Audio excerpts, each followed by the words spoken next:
bayagira akamaramaza kabereye mw'ibohero rikuru rya Gitega, aho umukuru w'abanyororo Kapiteni Generali Japhet Atibu avugwa ko yakubise umunyororo Leonidas Ngendanzi akamupfungira mw'ikosorero bikarangira apfuye kw'igenekerezo ya 14 Rusama uyu mwaka w'ibihumbi 2023. Aho hohanywe abakoze ibara nyabuna hagahanwa abatabaje basaba ubutungane. Twumvise havugwa ubucuti budasanzwe hagati ya Japhet Atibu na Procureur General Felicite Nishemezwe. Twumvise ingene Japhet Atibu afise ububasha bwo kwinjiza inzoga mw'ibohero akazidandaza akongera akaba yirarira hanze y'ibohero uko abishatse. Uyu munyororo avuga mu caha gikomeye ntakorwe ko uyu munyororo atuma incabwenge bari kumwe mw'ibohero barungikwa mu yandi mabohero mbere bagashika bashirwa mu makosorero nka tingitingi mu mpimba. Uyu munyororo yoba ari mu ntoki. Ese buno budahangarwa abukura hehe? Ivyo nivyo tugiye kubabwira muri ano makuru. Fyonda subscribe canke sabone kuri hoteli wa Fyonda ko kugira ngo utojikanwa n'amakuru n'ibiganiro dushikiriza kuri ino mbonesha kure. Sangiza kandi ano makuru bagenzawe aho babaherereye hose kugira ngo nabo batoja bacikanwa n'abiriko biravugwa habigezwe ko ngaha mu gihugu c'Uburundi ndetse no makungu ya kure. Nkwaye ikaze mw'idonido y'ano makuru. Uyu Japhet Atibu amaze imyaka 9 mu munyororo yagirizwa kwica umuntu. Abamuzi batubwiye ko Japhet Atibu avuka ku mutumba wa Kivuvu muri komine Kabarore wo mu ntara ya Kayanza. Ari mu munyororo kuva mu mwaka w'ibihumbi 2014 aho we n'abandi batatu bagiriwe n'icaha co kugandagura witwa Thomas Nsabimana bamusanze ku rugiwe aho ku mutumba wa Kivuvu nyene baramurasa. Japhet Atibu kuva ico gihe yaciriwe igihano cyo gupfungwa ubuzima bwe bwose kubera ico caha.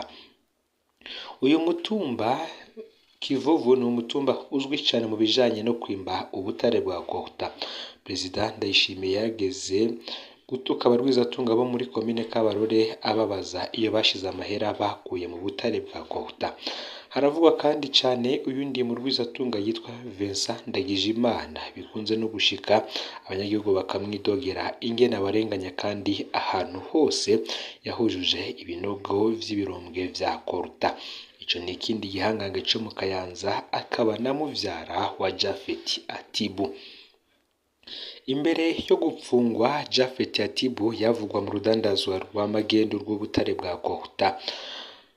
Amaze gupfungwa Japhet Atibu yifatanije na Vincent Ndagijimana aramwemerera amuhera akazi abakozi babiri nk'uko bivugwa n'amasoko yacu yo mu Kayanza. Naho ari mu munyororo Igitega Japhet Atibu buri kwezi arabandanya kuronka amafaranga aba mu gikorwa cyo kwimba ubutare biheza bikamuha ububasha bukomeye ku barongoye ibohero n'ubutungane Igitega. Muri ntwarante iheze Japhet Atibu yoba yarakoze ubugeni mu Kayanza. Nivyoroshe gutahura ingene umunyororo yakatiwe wo guherayo asohoka agakora ubugeni bwa kabiri canke bwa gatatu kandi akabukora ku mugaragaro. Kuri Japhet Atibu ivyo ni ibintu bisanzwe cyane. Mbere hari benshi batazi nuko ari umunyororo kubera bamubona kenshi mu mahoteli yo mu ntara ya Kayanza. Bamwibaza nk'umurwizatunga akorera henshi mu gihugu ngo rimwe na rimwe akaza kurara mu Kayanza ni hoteli imwe yo mu gisagara yo kwa Vincent Ndagijimana. Muri iyo hoteli nyene niho kwigenekerezo ya 18 ntwarante uyu mwaka w'ibihumbi 2023 havugwa ko habereye ubugeni bwa Japhet Atibu n'umukenyezi w'umudandaza yo bazwi ku izina rya Feridiana. Abitavye urubanza bavuga ko rwari agakura. Amafoto atari make y'ubwo bugeni arahari. Abaduhaye amakuru bavuga ko Japhet Atibu yari yapfunzwe asanganywe abandi bagore babiri. No ngaho rero amafoto y'umugore mukuru nayo yaratanzwe. Biragoye gutahura ingene rero umuntu afunzwe asohoka akagira imanza zo kurongora bwa gatatu ku mugaragaro. ni igihangange koko. Iyo bavuze igihangange mu Burundi aba ari umuntu ashobora gukora ibyo ashatse atankomanzi, ni umuntu ashobora gukinisha inzego z'igihugu na cyane cyane igipolisi n'ubutungane uko agomvye kugeza aho zimushigikira mu mafuti. Igihangange ni wa muntu ashoboye gupfungisha inzirakarengane no kunumya uwo wese agerageje gushira ahabona amabi akora.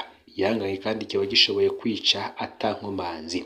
Igihangange gituma imvuga kuri ziboneka nk'abanyamafuti nayo cyo kigahinduka imvuga kuri. Japhet Atibu nawe ni igihangange mu Burundi kuko ivyo vyose arabishoboye. Urupfu rwa Leonidas Ngendanzi rwahindutse akamizwe n'ingoma.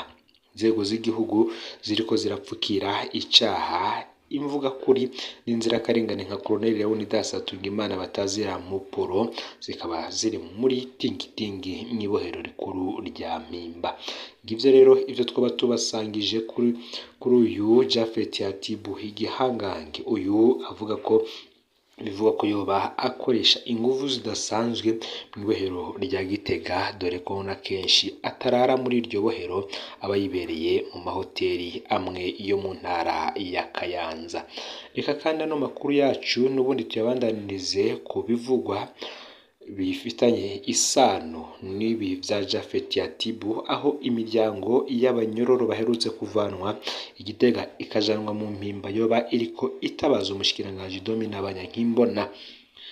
Nkuko tumaze imisi kandi tubageza ko amakuru y'inkuru z'abanyororo 30 bakowe Igitega mu ndwi iheze bakajanwa mu mabohero ya Ruyigi, Muramvya na Mpimba i Bujumbura. Abo bose bakaba baragizwe ko ari bo ncabwenge zatumye abandi banyororo b'Igitega basaba ubutungane kw'iyicwa rya mugenzi wabo Leonidas Ngendanzi kwigenekerezo rya 14 Rusama uyu mwaka w'ibihumbi 2023. Abanyororo 10 bakuwe Igitega bajanwa mu ibohero rikuru rya Mpimba i Bujumbura. Abo bashitse bajanwa mu ikosorero aho bita tingitingi kugeza n'ubu niyo bari.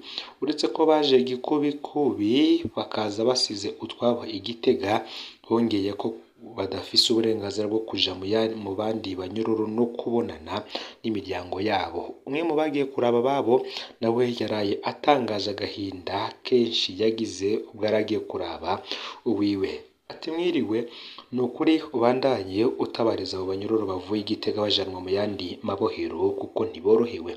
Ati njewe ndafise umugenzi muri abo bajanywe ku Musaga mu Mpimba, yaragiye kumuraba kuwa gatandatu baramunyimye. Nukuri ubatabarize barenganurwe basi uwawe aho naho yopfungwa mu karenganyo wopfuma umubona ugiye kumuraba.